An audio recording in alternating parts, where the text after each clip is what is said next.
picture an hourglass. Like every single morning when your alarm goes off, you flip that hourglass over. Right. And you just watch the sand drain out, grain by grain, hour by hour. And then at the end of the day, someone hands you a few dollars in exchange for that sand. Yeah, because that sand is basically your life energy. It's your time. And it is completely finite. Exactly. And most of us we just accept this trade like it's a rigid law of physics or something. We accept that we have to keep flipping that glass until we are well into our 60s or 70s. Right. But what if you decided you wanted to just buy the hourglass outright? Oh, I like that. Yeah, like what if you wanted to keep the sand for yourself? Which brings us to welcome to today's deep dive. Today, we are looking at this really comprehensive financial guide that details the rules, the variations, and the really complex planning strategies of the FIRE movement. Yeah, it's this lifestyle approach that claims you can actually buy back your time, like decades ahead of schedule. And this premise, it really challenges the fundamental social contract we have with labor. FIRE stands for Financial Independence, Retire Early. Financial independence, retire early. Exactly. It is a financial phenomenon defined by really rigorous saving, prudent investing, and frugal living. And all of it is engineered to get you out of the traditional workforce far earlier than conventional retirement plans would ever permit. Yeah, we are talking about people walking away from their careers in their 40s or even their 30s. Yeah, it's wild. So our mission today is to extract the most critical insights from this movement's playbook. We want to determine if extreme early retirement is a practical blueprint that you can actually apply to your life. Right. Or, if it's just an internet pipe dream reserved for a lucky few who, hit the tech stock lottery. Okay, let's unpack this. Let's do it. Before we get into the deeply intimidating math of the FIRE movement. And it is intimidating. Oh, it really is. We have to look at the psychological shift that started it all. Because the foundation of FIRE isn't just a spreadsheet. No, not at all. It is a profound change in how you view your life's energy. Yeah, and a lot of the current media coverage, it kind of assumes FIRE was born on, modern internet message boards like Reddit. Right, like tech bros inventing it. Exactly. But the philosophy actually predates the internet entirely. While the exact origins of the FIRE acronym itself are unknown, the core concepts were popularized by a best-selling book from 1992. 1992? Yeah, called Your Money or Your Life, written by Vicki Robin and Joe Dominguez. And the core premise of that book is it's revolutionary in its simplicity. It argues that you must evaluate every single expense in your life in terms of the number of working hours it took to pay for it. Yes. Think of this as an exchange rate for your life. Like if you make $15 an hour after taxes and you go out and buy a $5 fancy coffee, you aren't just spending $5. Right, you're spending your time. Exactly. You're spending 20 minutes of your life. You traded 20 minutes of your time on Earth for that one cup of coffee. Yeah. The question FIRE asks you to answer is that coffee worth 20 minutes of your finite time? What's fascinating here is how that simple cognitive behavioral shift completely bypasses the traditional concept of a budget. Oh, totally. Because traditional budgeting, it usually fails for the same reason crash diets fail. Yeah, they're miserable. Right. They rely on willpower, they're guilt-based, and they just feel restrictive. You feel like you are actively depriving yourself. You feel like you're in trouble. Exactly. But Vicki Robin's framework offers a completely different paradigm. By shifting the focus to a values-based time budget, individuals find extreme savings to be incredibly empowering. Yeah, because you aren't denying yourself a new television. You're actively choosing not to trade 3 weeks of your life energy to acquire a giant piece of plastic. Right. It teaches you how to consume less while actually living better because your spending suddenly aligns perfectly with your core values. And without that identity level shift in perspective, the sheer mechanical friction of FIRE is just impossible to sustain. Oh, completely impossible. So let's talk about that mechanical friction. Because once you understand the mindset of trading time for money, you have to actually calculate the finish line. Right. The actual math. Right. The goal in this movement is known as your FIRE number. And to find it, proponents use something called the Rule of 25. The Rule of 25. Yeah. Yeah. The general guideline is that your FIRE number is 25 times your expected annual expenses. And once you hit that target, you can theoretically retire. But getting to that number quickly, that requires an aggressive savings rate. Oh, yeah. We are talking about proponents remaining in the workforce for a few years and saving up to an astonishing 75% of their yearly income. Right. Which Okay, wait. I have to push back on this for a second. Saving 75% of your income? I know, it sounds crazy. I mean, for the average person, that sounds mathematically brutal. Yeah. So what does this all mean? How does this actually translate to daily life? Are people just eating plain rice and never leaving their house for a decade just to hit this 25x number? I mean, how are they not utterly miserable? Well, the reality is much more about structural optimization than daily deprivation. Okay. People who successfully save 70 to 75% of their income, they aren't doing it by clipping coupons or, skipping a daily latte. Right, a $5 coffee doesn't get you to 75%. Exactly. They are fundamentally restructuring the big three expenses, which are housing, transportation, and food. Wow, okay. So they engage in strategies like house hacking. House hacking, what is that? That's where they buy a duplex, they live in one half, and they rent out the other half to completely eliminate their own housing cost. Oh, wow, okay, that's smart. Right. Or they might embrace geo-arbitrage, which means moving to a significantly lower cost of living area, or they just completely eliminate car ownership. Gotcha. And the psychological adaptation happens because they view these structural changes as a game they are winning against a consumerist society. Right, rather than a punishment they're enduring. Exactly. And once they successfully hoard that cash, they aren't just putting it in a normal savings account at the local bank. Oh, definitely not. To hit that 25x multiplier in a decade, they are relying on aggressive investment strategies to make their money work for them. They are heavily utilizing the stock market and broad market index funds to really accelerate that growth. Yeah. Which brings us to the second pillar of the math, the 4% rule. Yes. The 4% rule is essentially the engine that makes the rule of 25 function. Okay. The math for this actually originates from a highly influential 1994 paper by a financial advisor named William Bengen. It's often referred to as the Trinity study. The Trinity studies. Yeah. Bengen looked at historical market returns all the way back to the 1920s. And this includes the Great Depression, the stagflation of the 1970s. So all the worst case scenarios. Exactly. And he found that if a retiree held a portfolio of roughly 50% stocks and 50% bonds, they could withdraw 4% of their portfolio in the first year of retirement. 4%. Right. And then adjust that exact dollar amount for inflation every subsequent year. And if they did that, the portfolio would survive for a 30-year period without running out of money. Okay, the sources outline exactly how that mechanical process works, which is really helpful. Let's say your nest egg is $2 million. Okay, $2 million. In your first year of retirement, you withdraw a maximum of $80,000 because that's 4% of $2 million. Yeah. Then in the second year, you don't calculate 4% of whatever the stock market did to your new balance. That's a crucial point. Yeah, you take that original $80,000 and strictly adjust it for inflation. So inflation runs at 3%. Year two's withdrawal is exactly $82,400. Yeah, and that provides a predictable income stream. Exactly. But, even with compound interest and structural life changes, the idea of living on a hyper-optimized budget to hit that 25x number, it just isn't feasible for everyone. No, it's not. And because of that, the movement has splintered. Here's where it gets really interesting. Followers have started customizing the mathematical mechanics to fit their specific risk tolerance and their desired lifestyle. Yeah. We aren't just talking about one single path to financial independence anymore. Right. The source material actually outlines several distinct variations of FIRE. Let's go through them. The foundational approach is called lean FIRE. This is for the extreme minimalist. It requires a highly restricted, highly optimized lifestyle. Many adherents are living on just $25,000 to $40,000 per year. Wow. Mechanically, lean FIRE is kind of like backpacking through life.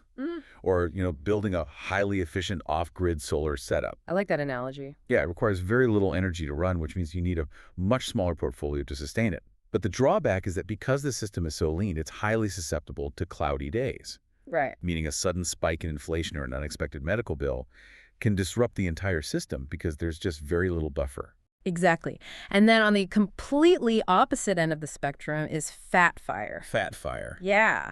This is for people who absolutely refuse to reduce their standard of living. They still want to travel, they want to eat at nice restaurants, and they want to live in high-cost cities. Right. So fat FIRE is like flying first class. Mechanically, it's like building a massive hydroelectric dam. Oh, definitely. It takes immense capital and an exceptionally long time to build the infrastructure up front. It usually requires a massive corporate salary or like selling a business. Yeah, to get that initial capital. But once that massive portfolio is built, and we're often talking north of $3 to $5 million here, the energy output is massive and largely effortless. Right. But between those two extremes, we find the middle ground. And this is actually becoming the most popular path. What's that? It's called Barista FIRE. Ah, Barista FIRE. I feel like this is the ultimate cheat code. It really is. A Barista FIRE follower quits their traditional high-stress corporate career, but they do not abandon the workforce entirely. They use a combination of part-time work and the yield from their accumulated savings to fund their life. So mechanically, it operates like a hybrid engine. You are drawing some power from the battery, which is your investments, and some power from the gas engine, which is your part-time labor. You get off the corporate treadmill, but you still keep a safety net. Exactly. And the brilliant part of that hybrid engine approach is that it solves one of the most glaring vulnerabilities for early retirees in the U.S. Health insurance. Yes, health insurance. By taking a part-time job at a company that offers benefits, and hence the barista moniker, like working at a coffee shop. Oh, right, because they give benefits. Right. You bridge the massive cost gap of private health care while keeping your primary retirement nest egg completely intact to compound for another decade. That is so smart. Very strategic. There is also a variation called micro-retirement. Okay, micro-retirement. Yeah. Instead of walking away forever, micro-retirement involves planned, extended career breaks. Like a sabbatical? Exactly. Someone might take a year-long sabbatical in their 40s to travel or maybe to care for an aging parent, and then they intentionally re-enter the job market. Interesting. And if we connect this to the bigger picture, these variations prove something really crucial about the whole movement. Which is? The ultimate goal of FIRE isn't necessarily a life of pure leisure on a beach. Right. It is about securing a leverage. It is about gaining autonomy from a mandatory full-time paycheck, so you can actually dictate the terms of your own labor. But, and we have to initiate a massive reality check here. Yes, we do. The variations of FIRE sound incredibly empowering in theory. Autonomy, travel, part-time passion projects. But what happens when perfectly calculated spreadsheet math meets the messy reality of global economics? It gets complicated. And strict government systems. Right, because when you cross-reference the ideals of the movement with actual economic data, pretty stark contrast emerges. Yeah. Despite the outsized media coverage FIRE receives, very few U.S. workers are actually pulling this off. Not a lot at all. The sources cite research from Gallup in 2024, and the macroeconomic trends are telling. The percentage of retired adults aged 55 to 74 is actually declining. Wow, declining. Yeah. Furthermore, the average reported retirement age is 63 for women and 65 for men. So the workforce is trending older, not younger. Exactly. The structural hurdles to achieving early retirement are immense. The rules dictate you must first build a 3 to 6 month emergency fund in cash just to cushion against unforeseen issues. Which is hard enough. Right. And after that, you have to invest incredibly wisely.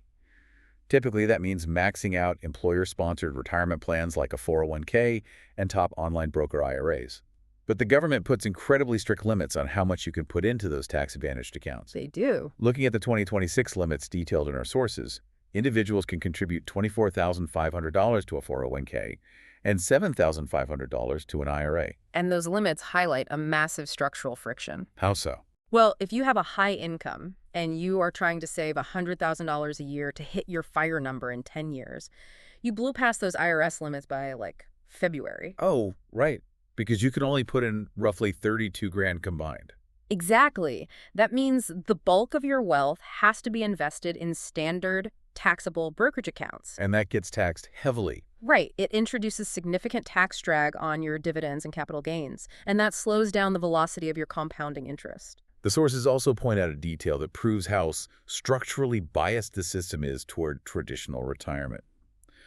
Under the Secure 2.0 Act, the IRS provides massive catch-up limits. Yes. They allow people aged 60 to 63 to contribute an extra $11,250 to their 401k. And for IRAs, anyone over 50 gets a $1,100 catch-up. Right. The entire tax code is fundamentally geared toward keeping you in the workforce until your 60s.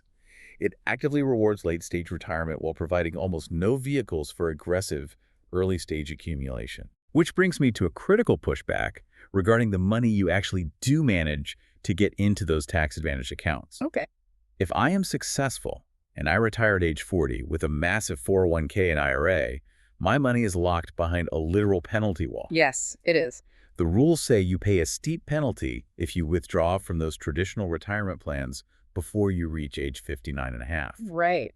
So how do you survive for 20 years if your tax advantage money is locked away? This raises an important question, and it is where the mechanics of FIRE get incredibly complex. To bypass that penalty wall, FIRE practitioners use highly technical tax maneuvers. Like what? The most common is called the Roth conversion ladder. The Roth conversion ladder. Yeah. Essentially, they roll their traditional 401k into a traditional IRA. Then each year, they convert a portion of that money into a Roth IRA. Okay, but don't you have to pay taxes on that? Yes, they pay standard income tax on the conversion amount. But crucially, after a 5-year waiting period, they can withdraw that principal completely penalty-free. Oh, wow. But wait. That requires having 5 years' worth of living expenses saved in a separate accessible account just to bridge the gap while that first conversion seasons, right? Exactly. It is an incredibly delicate logistical puzzle. I mean, it sounds stressful. And what happens to that puzzle if a bear market hits? Or if inflation spikes on day one of your early retirement? And that right there, that is the single greatest vulnerability of the FIRE movement. It is known as sequence of returns risk. Sequence of returns. Yes. If the market drops 20% in your first year of retirement and you are blindly following the 4% rule by selling off stocks to fund your lifestyle, you are cannibalizing the principal of your portfolio when it is at its most depressed. You're selling at the bottom. Exactly. You are locking in those losses before the market can even recover. Furthermore, many financial experts actively question the validity of the 4% rule for extreme early retirees. Because William Bengen's original Trinity study wasn't designed for a 35-year-old. Precisely. The 4% rule assumes you will only be out of the workforce for 30 years. 30 years. Right. If you retire at 35, you are relying on that portfolio to outpace inflation, survive multiple global recessions, and fund your life for 50 or 60 years. Wow.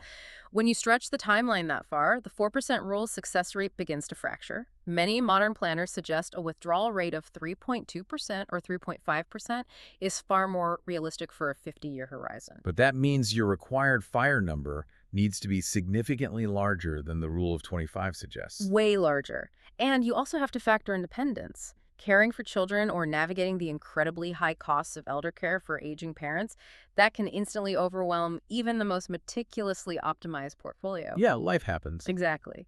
This is why it is highly recommended to work with a fee-only financial planner to continuously adjust these strategies. Traditional retirement is a static event. FIRE is a dynamic, active management of risk for half a century. It's basically an economic tightrope walk. It really is. So, as we wrap up today's deep dive, we want to make sure we've distilled the big picture from these sources.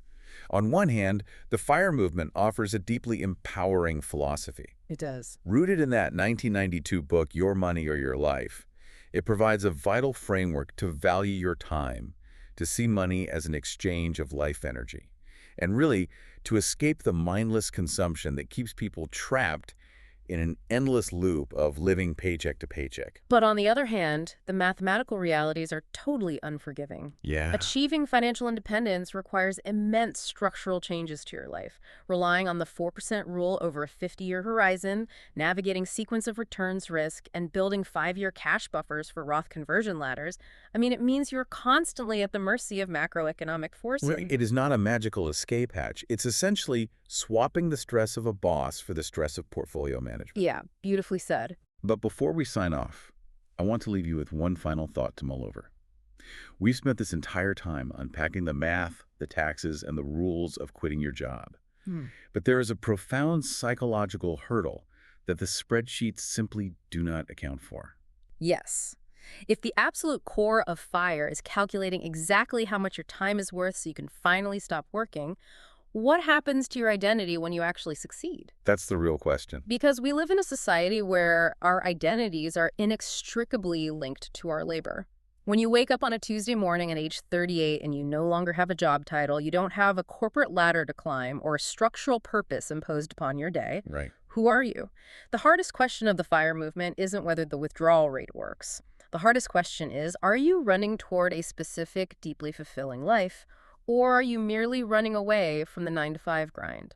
Wow. Because if you are just running away and you haven't built a robust identity outside of your career, reaching the finish line might just feel like stepping into a void. Think about that hourglass we started with. It's one thing to aggressively save your money so you can buy the hourglass and keep the sand, but it's another thing entirely to figure out what you're actually going to build with that sand once it's yours.